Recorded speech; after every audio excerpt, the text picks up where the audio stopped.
মাঠে নেমেছিল, তখন বাংলাদেশ থেকে ফ্যাসিবাদের বিদায় হয়েছে। আমি মুক্ত হয়েছি আয়নাঘর থেকে এবং বাংলাদেশ ফিরে পেয়েছে তাদের দ্বিতীয় স্বাধীনতা।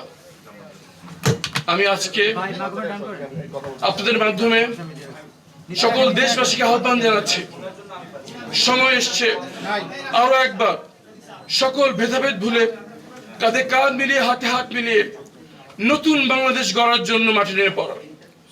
আমাদের এবারের সংগ্রাম জুলাই সনদের অক্ষর অক্ষরে বাস্তবায়নের সংগ্রাম।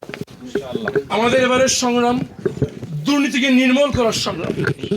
আমাদের এবারের সংগ্রাম চাঁদাবাজি, দখলদারি, সকল ধরনের কুপ্রথা যেটা আমাদের রাজনীতিকে আষ্টে পৃষ্ঠে বেঁধে রেখেছে, সেখান থেকে রাজনীতিকে মুক্ত করে একটি নির্মল, স্বচ্ছ, জবাবদিহিতামূলক রাজনৈতিক কালচার স্থাপন করার সংগ্রাম। আমি আপনাদের মাধ্যমে সারা দেশবাসীকে, বিশেষ করে তরুণ সমাজদেরকে আহ্বান জানাবো, আর বসে থাকার সময় নেই। তোমরা মাঠে নেমেছিলে বলেই আজ আমরা স্বাধীন। এবার জুলাই সনদের বাস্তবায়নের জন্য তোমাদেরকে আরো একবার মাঠে নামতে হবে। আমাদের আঞ্চলিকতার ভেদাভেদ, মতাদর্শের ভেদাভেদ, ধর্ম বর্ণের ভেদাভেদ ভুলে নতুন বাংলাদেশের জন্য একসাথে কাজ করতে হবে। আসুন সবাই মিলে গড়ি নতুন বাংলাদেশ। প্রশ্ন নাই কিছু ভাই, ধীরে মানুষের মন থেকে মুছে যাব, ইতিহাসের পাশ থেকে আমরা হারিয়ে যাব।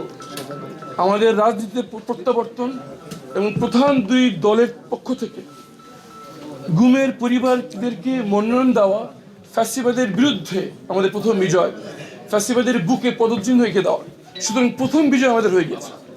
দ্বিতীয়ত হচ্ছে আমাদের যে রাজনৈতিক কালচার, সেটা অন্ধকার কালচার, হানাহানি, বিদ্বেষপূর্ণ ব্যক্তিগত আক্রমণের কালচার। আলহামদুলিল্লাহ এই পর্যন্ত আমরা নিশ্চিত করেছি যে আমাদের কোনো ধরনের ব্যক্তিগত আক্রমণ থাকবে না, কোনো কাদা ছোড়াছুড়ি থাকবে না, থাকবে না কোনো হুমকি ধামকির ব্যবহার। আমাদের প্রতিযোগিতা হবে কে কত বেশি মানুষকে সেবা দিতে পারে, কে কত বেশি আমাদের যাদেরকে আমরা প্রতিনিধিত্ব করছি তাদের সমস্যার একটি সৃজনশীল সমাধান দিতে পারে। এখন পর্যন্ত আমরা দুই প্রার্থী একসঙ্গে কাজ করছি এবং নিশ্চিত করছি যে আমরা একটি নতুন রাজনৈতিক ধারার প্রত্যাবর্তন করব। এখন পর্যন্ত আমরা সেটা মেনটেন করে চলছি। আলহামদুলিল্লাহ অন্তত ঢাকা আসনের ব্যাপারে আমি সম্পূর্ণ আত্মবিশ্বাসের সাথে বলতে চাচ্ছি যে এখানে আমরা কোনো ধরনের সংখ্যা দেখছি না। আমাদের আত্মবিশ্বাস যে একটি শান্তিপূর্ণ, গ্রহণযোগ্য এবং অংশগ্রহণমূলক একটি নির্বাচন ঢাকা 14 প্রতিটি কেন্দ্র হবে ইনশাআল্লাহ।